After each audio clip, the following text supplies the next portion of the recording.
It goes to the voters, you all. This is your voice, this is your vote. You're gonna tell us where you stand. I'm Frank Luntz. Welcome. You all are holding dials. Hold them up for a second. These are going to register your points of view second by second, moment by moment, as you watch each candidate. The more you want to vote for them, the higher you turn your dial. The angrier you get, the lower you turn your dial. Perfection is 100. Awful is 0. But first we have to register you. If you consider yourself a conservative or moderate, turn your dial to 1. If you consider yourself a liberal or progressive, turn your dial to 2. Does everyone have the correct number? No. The more you like what you're seeing, the more you want to vote for that person, the higher you go. Let's turn on the sound. If you dislike what they're saying, the lower you're going to go. If this is perfect, I'm at 100. This is perfect, I'm at 100. If it stinks, I'm at 0. If it stinks, I'm at 0. The moderator's not fat. The moderator's not fat. I love you. Let's watch the debate. The profiteering of the drug companies and the insurance see a government that works great for the wealthy. Okay. I know who you thought won the debate. Here's the more important question. Did any of you walk in here supporting someone and now you're leaning towards somebody else? 1, 2, 3, 4 of you. Okay. Who'd you start with, and who are you with now? I started with Biden, but after this debate today, I have no confidence that he can beat Trump anymore. I think Andrew Yang stood out. Had he had more time on stage to answer questions, I think he could have put them all in his pocket. I think he's very smart, and I think Andrew Yang is my candidate. However, if somebody else is nominated, I vote for them. Who'd you start with? Mayor Pete. And who'd you end up with? Elizabeth Warren, who was my number 2 anyway. Tell me why. I felt that there was a maturity that was a positive thing for me there in terms of being able to really deliver on a lot of the things that I valued. There are 2 more of you. Who are the other 2?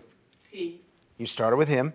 Now Bernie Sanders. Tell me why. But I don't want Bernie Sanders to win the primaries because because I know he won't win against Trump. So yeah, I like his message, Bernie Sanders, but I know he won't win because of his health policy. It's to the extreme. So you like him better, but you're going to vote for somebody else. Yeah, Joe Biden, because I know he can probably win in the swing states, Pennsylvania. Yeah, he can appeal to the union people.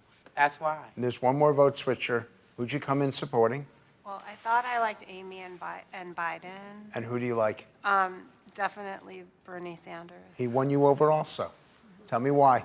He's on fire. He wants this so bad. Did you say fire? Yeah, he's on fire. Explain that. I mean, He's just feverishly hungry to change the America. So you responded very favorably to him. My question now is, which is a higher priority? How they communicate or what they stand for? If you had to choose, because when I asked you about Bernie, it was all about his passion. It was about his communication. Which is a higher priority to you as you approach the California primary? Who would say how they communicate? Raise your hands. And who would say where they stand? And yet you told me that it was Bernie's communication. So explain that. Well, the communication helps you win the presidency. When you are president, then it's what you stand for. But what Bernie can do is he can combat Trump. No matter what Trump says, Bernie has an answer for it, and he's going to say it right away. And I have no doubt of his, he's the best speaker on the stage, so. With Bernie, it's one and the same. He communicates what he stands for. Because it's not enough to just say you don't like Trump. I mean, of course you don't like Trump, but you got to know what you're for. And I always know what Bernie's for. Yeah. I'm someone who cares much more about the issues and how they communicate, but I think I'm in the minority. I think everyone in this room is in the minority because we're the kind of people who would show up to this kind of event. Most of America does not care. We want to know who has the most charisma, who can yell the loudest, and yeah, I think Bernie absolutely won the debate on those grounds alone. Yep. It's just interesting that Biden keeps referring to his history as though that's going to remind people that he's presidential. And I think to a lot of people here, everybody sighed when that's mentioned because it feels like you're not telling me anything specific about the future. You keep telling me what you've done in the past, and a lot of that stuff you've had to change your view on because you've been in politics for so long. Couple more? Yep. I think that many of the candidates seem to be running more on resume and personal biography, and they want to be president for personal reasons. I think that there are some people who are running where you can truly viscerally feel that they're doing it because they believe in what they're trying to do, and they're trying to do something for us. I think that whether you support Bernie or not, you feel that he's authentic in what he believes. Couple more. Yeah. I was just to respond to that, it made me think of why people elected Trump, because he was so passionate about stuff to people that he spoke to that it seemed like that was why that was contagious. So I think that's why we're all very aware of that as well. So I got to ask you the question then. You've seen the debates. You watched tonight. Who's more likely to defeat Donald Trump? I'm going to put two candidates up for you. Joe Biden, who none of you, I guess, did any of you think he won the debate? One person. Who is a better candidate against Donald Trump? Bernie Sanders or Joe Biden? Joe Biden. How many of you say Bernie Sanders? Raise your hands. And how many of you say Joe Biden? Raise your hands. So you still see, even though you don't think he did that great, you still see him. Why is he a better candidate? The middle class is getting killed. The middle class is getting crushed. And the working class has no way up as a consequence of that. You have, for example, farmers in the Midwest, 40% of them couldn't pay their bills last year. You have most Americans, if they received a bill for $400 or more, they'd have to sell something or borrow the money. The middle class is behind the eight ball. We have to make sure that they have an even shot. I want Joe Biden to heal this country, and I think that he can do that. And we know what he stands for because we saw him in action for 8 years with President Obama, and I trust him. He has integrity and intelligence. He might have integrity and intelligence, but if he's debating Trump and he's just stuttering, mumbling, doesn't really have an idea about what he's going to say, then voters are going to recognize that and they're going to see Trump as the more personable candidate, and they're going to vote him again. So you're afraid that if Biden gets the nomination, Trump wins the White House? I really do, because I think there are a lot of similarities between how people feel about him and how they felt about Hillary Clinton. It's the safe option, we're going to do this, instead of the risky option. I feel like Biden needs to do. Go ahead. I feel like Biden needs to do more than run on Obama's policies. He needs to come with something new, because everything is about what he did and what Obama did in the last 8 years. And he doesn't answer questions. When they asked him about reparations, he danced around it. But if you follow Bernie's support base and where the money comes from versus Biden's support base and where the money comes from, this is in an information age, when all of that information is transparent and accessible. And you think Bernie's a better candidate against Trump? Because if you follow the money and where it comes from people like me that give very, very small donations. So you're one of those million donors. Yeah, and I give my time too. It's more important. So I contest the idea that the debates are really that important. We had four people. Hold on. We had four people who came in here in one area, one way, and went to another way. So clearly, there are people watching this. Ask them again in 2 weeks. Every single debate, Hillary Clinton crushed Trump and her numbers went up. And then 2 weeks later, something else happened and they went back down again. My experience, and for me, the qualities you need to do in a debate have no relationship to being a president. I generally don't watch the debates because, the stupid arguments and it's just ridiculous. Pete Buttigieg was arguing, oh, that's the way it is. Politicians, they get donations from big donors, but you have, for instance, with Warren and Sanders, new politicians saying, we don't want it to be like this anymore. We want a new normal where there's not big money in politics, where it's everyday people who are buying the influence. More income and wealth inequality since the 1920s. We need an economy that works for working families, not just the 1%. But then they're still taking the same money that Buttigieg is taking, and They're not. They're yes, not they taking are. money from big corporations. Okay. They're not. Anyway, but there is a limit of $2,800 that they can take from each donor, which is legal. So why not do it if it's legal? Go ahead. Supporting rich donors also invites rich people involved in super PACs to get involved, where they can donate much more money, which is why the repeal of Citizens United was something that came up tonight. So when you say that you're going to take super PAC money, as I believe every candidate but Bernie has, and when you say that you're going to go to these wine cave fundraisers, that signals not just to donors but to the public that you are willing to take large amounts of money from unsavory, wealthy donors. We don't know if they're unsavory. Is everyone who's wealthy unsavory? It depends on the wealth. You just can't make a blanket statement that said, if you're a billionaire, that you're unsavory. Why are you Because, making that face?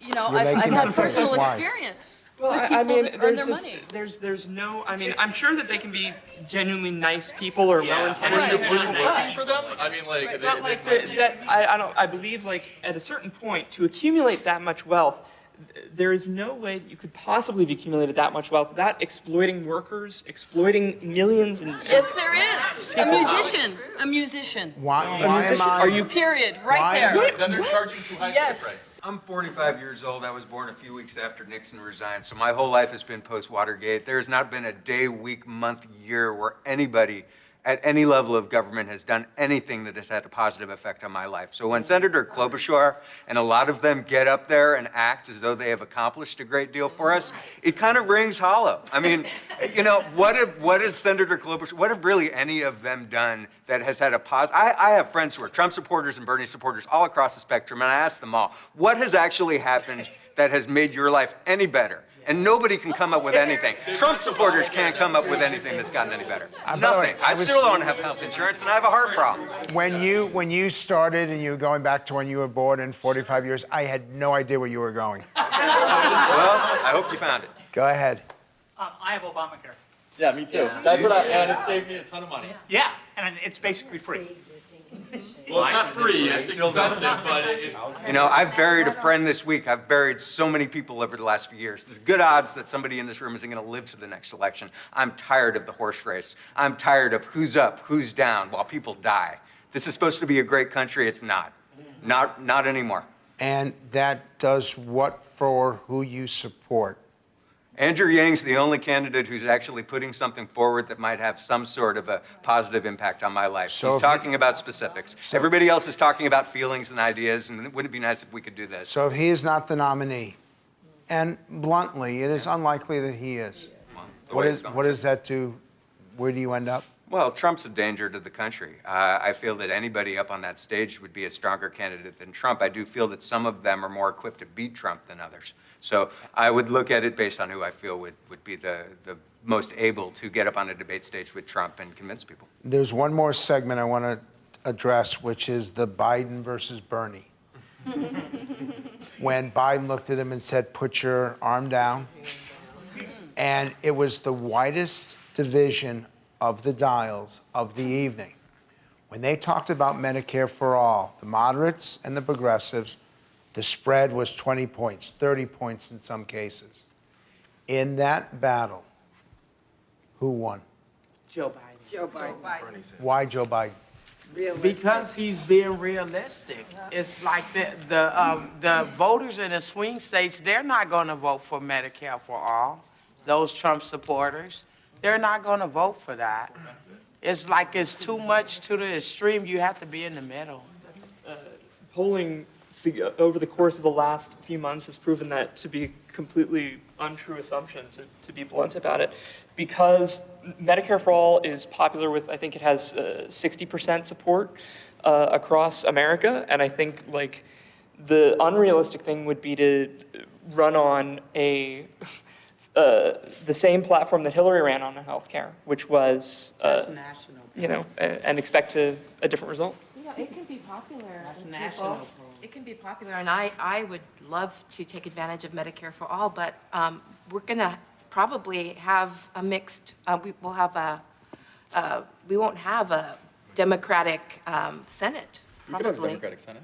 We possibly could, but if we don't, what's going to happen? They're not gonna vote for. They're not gonna vote for the ACA either. Okay. Vote for anything. Medicare, Closer. I don't think has anything to do with the Midwest not voting for Medicare for all. I think the problem with Trump supporters is that they're ignorant. Yes. And the reason, this is my reasoning for saying that. But I do want to challenge you because people are watching.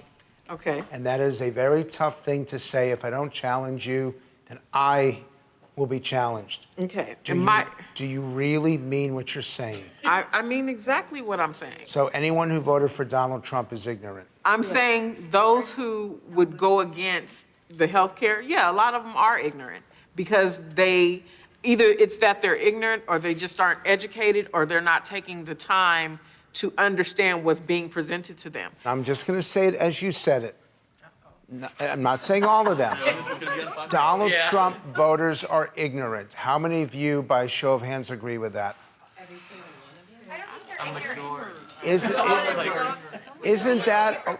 Frank, you're saying not as well informed as I would like. That's exactly what ignorant means. That's what I mean by but that. it's not as harsh. But not all of Frank, I think they lack emotional intelligence. I don't think that they're ignorant. I think they lack emotional intelligence. If you've had somebody with a pre-existing condition with anemia or whatever it is, insulin, diabetes, excuse me, I don't think billionaires are bad people or unsavory, but if you look at how many people are homeless on the street, and if you look at how wealthy our city is and that exists, I think it's a lack of emotional intelligence. Okay, I want to ask you a word or phrase, as we did earlier on.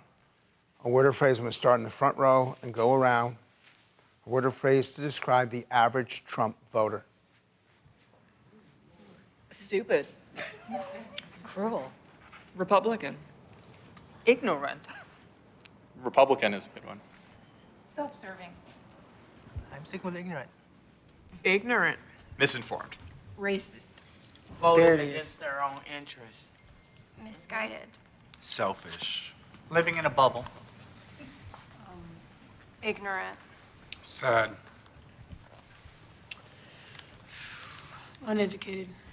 Manipulated. Uninformed. Angry and scared. I think scared. I was gonna say afraid also. Hard-headed.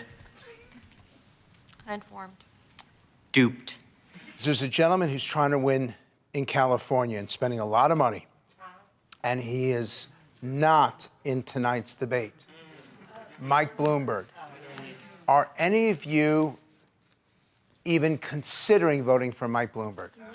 No. None of you? No. We got one. He's a Republican. Yes, in the primary. Are any of you considering voting for Mike Bloomberg in the primary? No. So his advertising is not working. No. So his record as mayor is not working. So, yeah? For me a little bit. It is. It did. I have to be honest. I saw one of his commercials and I was like, oh, he cleaned up New York City, right? And no. Okay. Can I suggest you not go out to your car alone? Are you considering him? I was just gonna say it softened my stance on him. Like at the beginning, I was like, "Why is he running?" But I mean, he had some like credentials that he put in the commercial. But I'm probably not gonna vote for him. Bloomberg? Oh, no, I was going to say if there's any candidate that was missing from the stage that I wish was up there, it'd be Julian Castro. But not Bloomberg. And I was missing Kamala. She's out, though. I know. But nobody's missing Mike Bloomberg. No. Go ahead. Frank, I don't want to see a fight of billionaire against billionaire, UFC, WWF style. I want to see Bernie versus Trump because we're in a class war. That's what it is. It's Medicare for all versus the status quo. I want to see where it slides. I want to we're- see, and Bernie's the only person, well, I think Warren and him have a similar platform, and I would vote for her as my second choice, I really would.